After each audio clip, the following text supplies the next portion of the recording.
my name is Dice Kimura. I'm a Skype guitar teacher, and today I'm doing a product review of an Eric Clapton signature Strat, which I borrowed from my student, and I really like it. So let me play it for you a little bit, okay? Eric Clapton had a guitar that he affectionately called Blackie, and I believe, well, since this is white, maybe I'll call it Whitey. Okay, so here we go. I'll just play for you a little bit clean, and then I'll talk about the electronics and some effects. Okay, so here's the front position.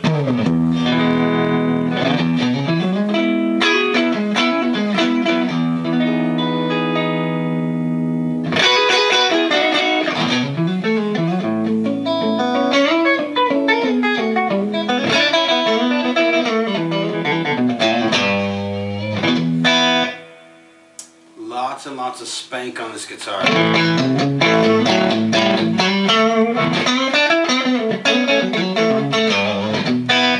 Very, very strat sound. Here's half tone. Again, no effects or nothing done. These pickups are active, so when I say I'm going straight in, it means that the boosts and everything are off. Okay. Here's fourth position.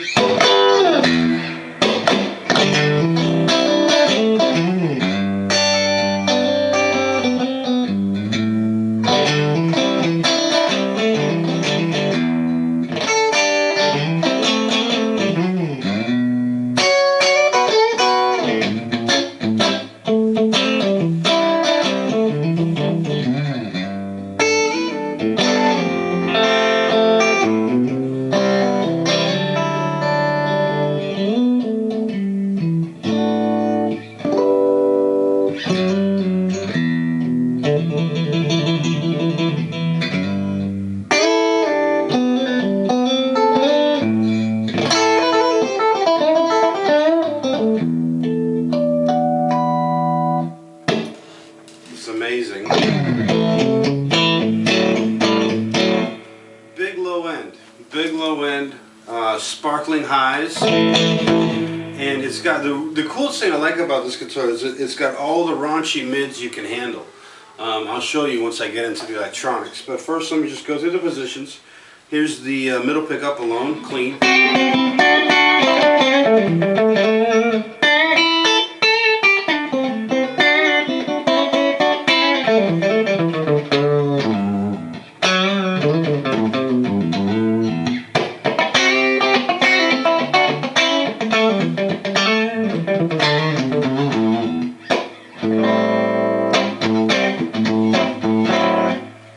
Seen Eric Clapton live 3 times, and all 3 times he used this signature guitar, and he was pretty much in that middle position all night long. Middle position. I think one of the times or 2 of the times he went straight in the amp in a tweed, and it was like a tweed. It was before his signature amp came out, the Tremolux, so maybe it was a real vintage tweed from the 50s. And then the last time I saw him, he was playing the Tremolux amp with his signature guitar, and I think he had a pedal on the floor. But it's really an interesting thing about Clapton is that he wanted to get his sound in pretty much with no pedals to get his tone. And this guitar allows you to do that. If you overdrive the amp and then use the mid boost and the decibel boost that's built into this guitar, you can play without having to use pedals. And you can get a real spanky Strat sound, which I'm not done demoing actually. Let me not get ahead of myself. Okay, so I'll talk about that mid boost in a second. So let me go to the second position now. This is between the bridge and the middle.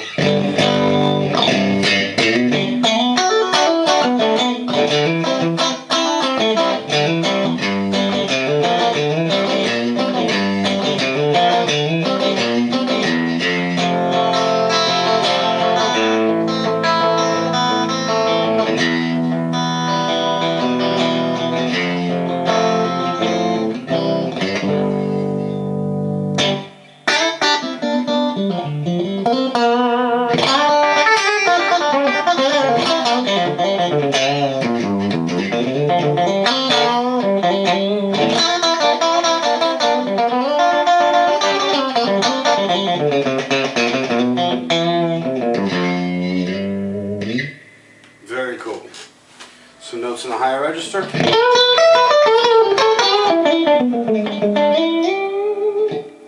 And this back pickup is now my favorite pickup on this guitar. It's the bridge pickup. Here's what it sounds like with no effects.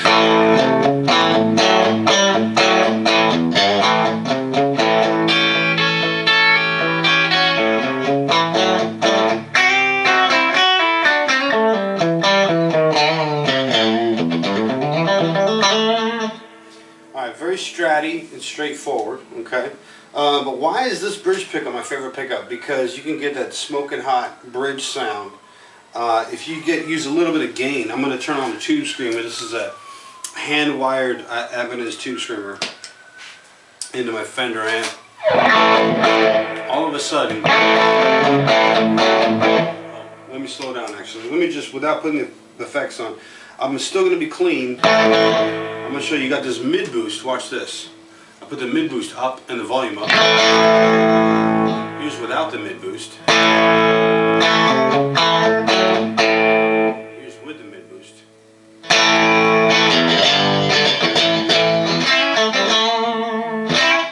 And all that mid boost does, it doesn't increase the volume at all. All it does is take away, the mid boost just takes, by adding just enough mids to cushion that bite of the treble that makes that bridge pickup to be often undesirable playing rock riffs. But if you add that mid boost up, okay, and the volume up, I haven't touched this dB booster yet, this is still on 0. But now this, if I use a little overdrive, I mean, I don't sound like a Les Paul, but I'm pretty close sounding to it. I don't sound like a Strat, that's for sure.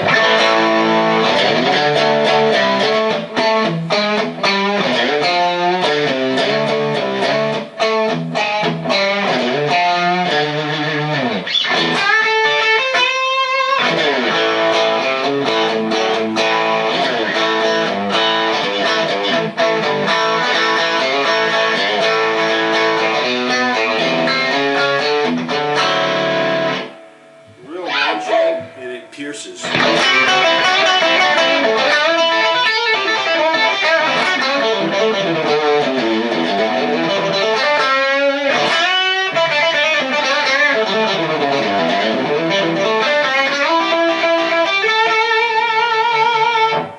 Now here's the dB boost on the bottom. I roll that up.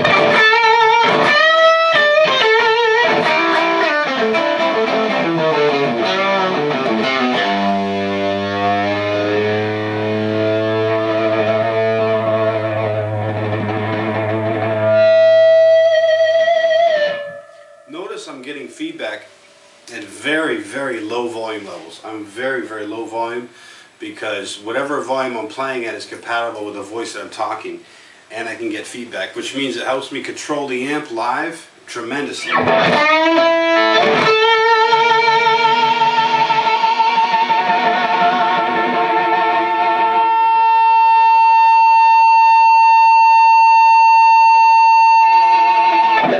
You're just, it's like a sustain pedal almost.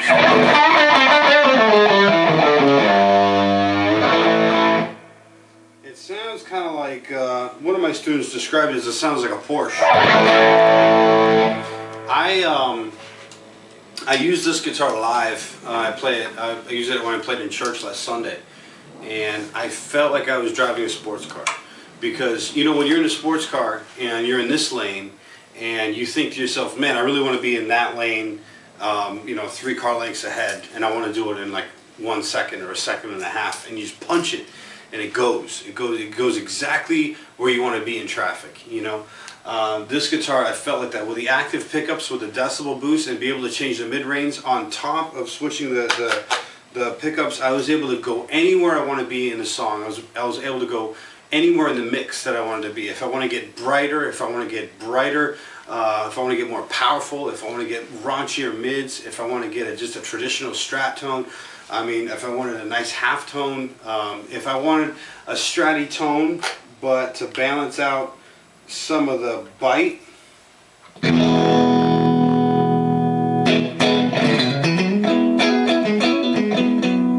As opposed to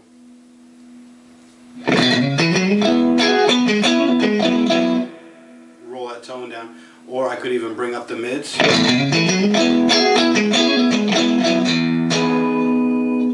Here's a full mid boost at half tone.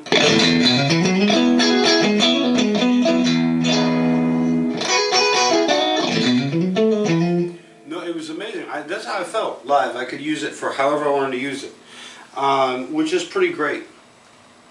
There are some drawbacks that I feel there are drawbacks to this guitar, which I'll share with you as well. But these are the perks.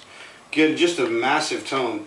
If you go on any kind of, let's say, blues, or let's say I play in the front position with a tube screamer.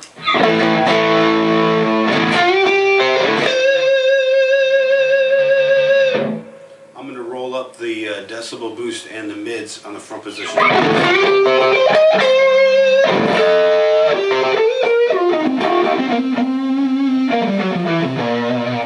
That sounds very much like the woman tone, that Clapton, that woman tone of having that that murky kind of front pickup, which the woman tone, I mean, he got with the amp all the way up, everything on the Marshall Plexi all the way up, playing his Les Paul in the front pickup with the tone all the way down.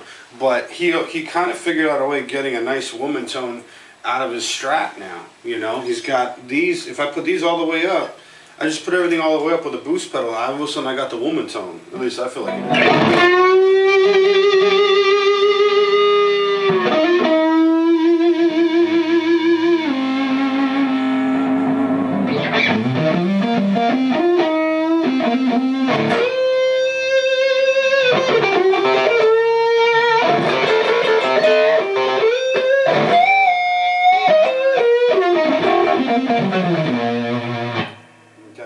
You can't use it all the time. It doesn't have clarity and definition.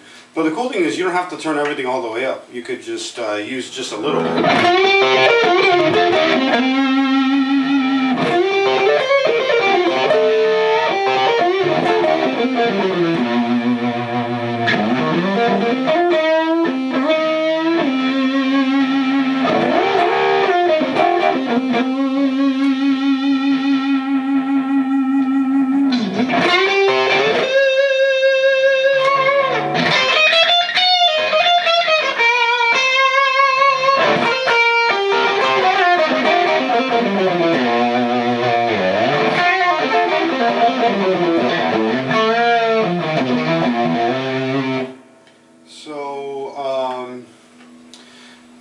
Now I'll be honest, this decibel boost, it sounds good at home, but live I didn't get all the cut through with the band I needed.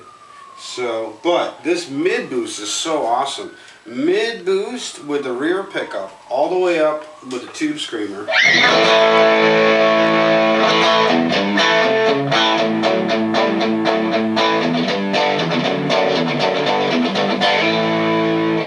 I got sustain for days. I've got the snap and the sparkle of some kind of single coil, maybe a telly kind of gnarliness is there. But the mid-range is fat and juicy.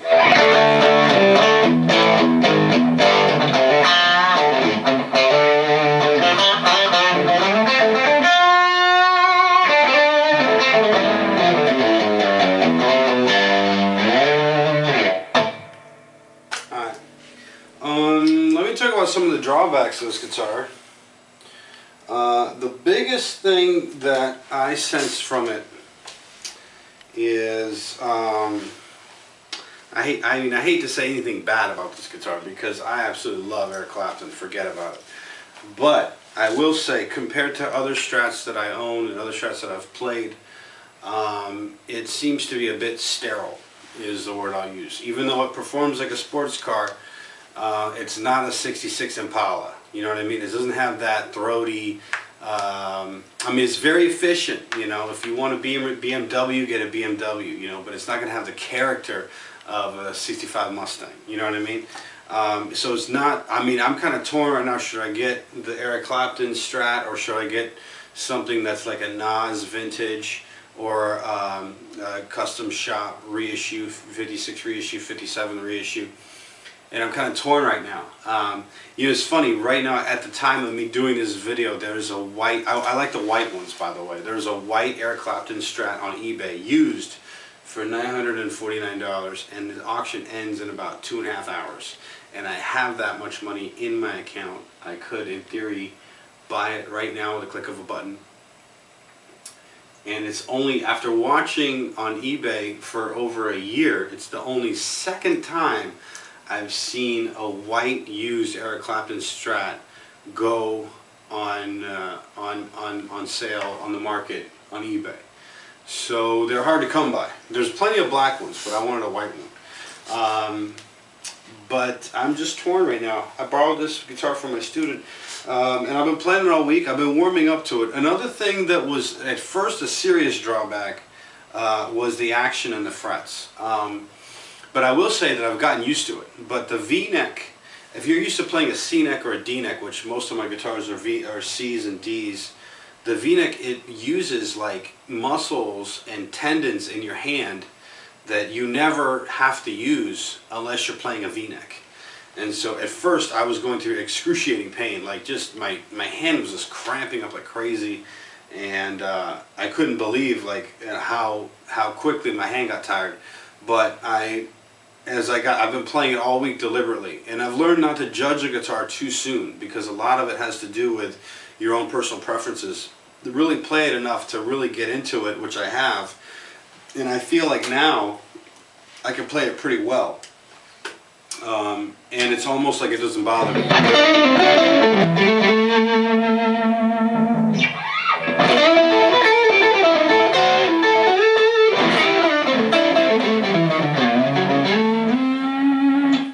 The only thing is it got really small frets, and I'm used to big frets. I'm used to medium jumbos or even jumbos.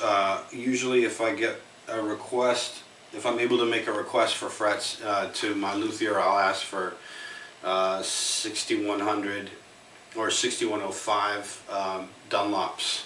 So these are really skinny frets.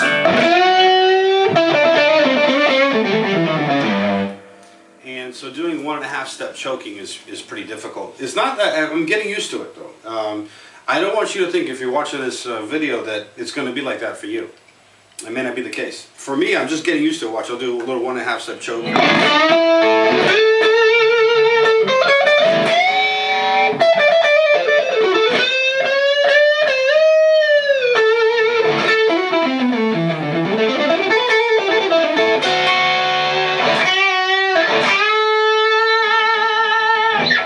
I'm using 11 gauge strings. The guitar came with 10s and I put on 11s. Clapton uses 12s, so more power to him. He can do that with these thin frets with this V-neck guitar strap neck with 12 gauge strings. And he's Eric Clapton. That's why he's Eric Clapton, I guess. One of the reasons. Anyway, for me, this would be a great guitar. You know, if I was on the road and I don't know, it's still a great guitar for performing. I mean, it's just awesome. It cuts through the mix. Like I said, it feels like a sports car, you know, when I play it live. It's extremely responsive to pedals too. Here, I'll play a little bit of my, this is an Analog Man King of Tone. I'll put it on the high gain side.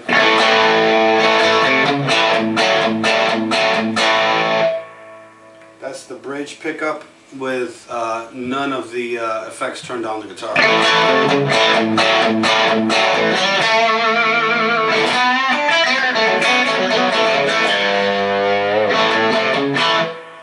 What's not to like? If I put a little bit of that mid-range boost, I'll go a little bit. I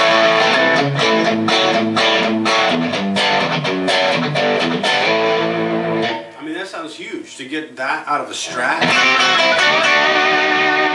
A little more.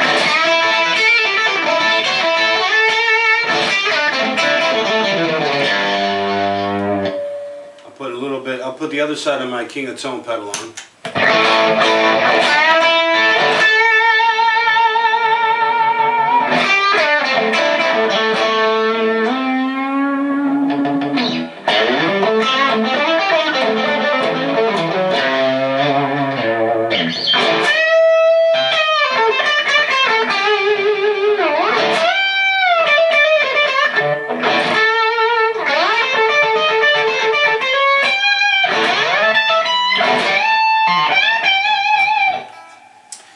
this sounds really big. I like to often use this guitar.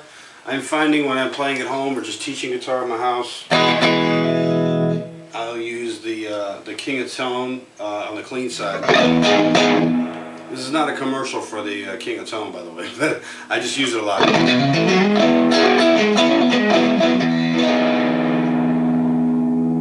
Turn off those mids.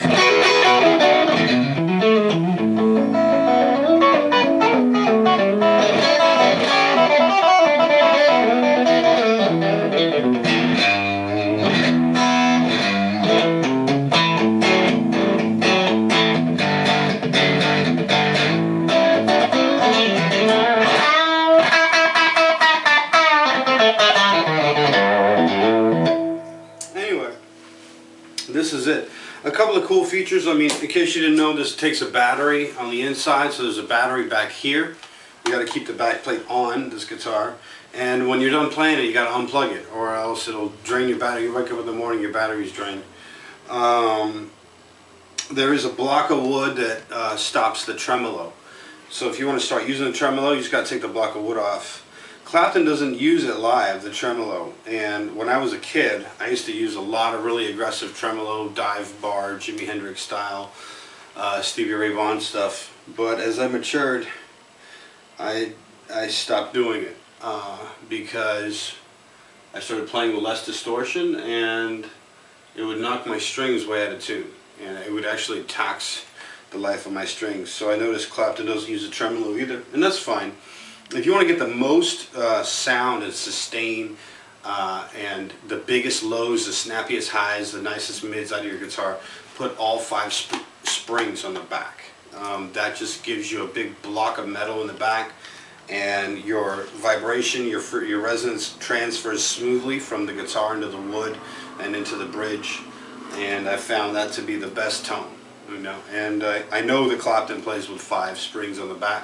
So does Jeff Beck, so does Stevie Ray Vaughan, so did Stevie Ray Vaughan, and so did Jimi Hendrix. A lot of players that I respect play with 5 in the back. Anyway, so that's my review. That's what I think. I think it's a great guitar. If I could only have one guitar, this might very much be the one. It's a very versatile guitar. But like I said, I'm a little torn. It's very stratty, it's very nice. I may be looking for something with a little more character, so I might go a different route. But it is well worth the money. You know, I believe this thing retails right now. It's retailing for about $1,600 new, and like I said, I can find one on eBay for about $950, which is a great price for such a great guitar.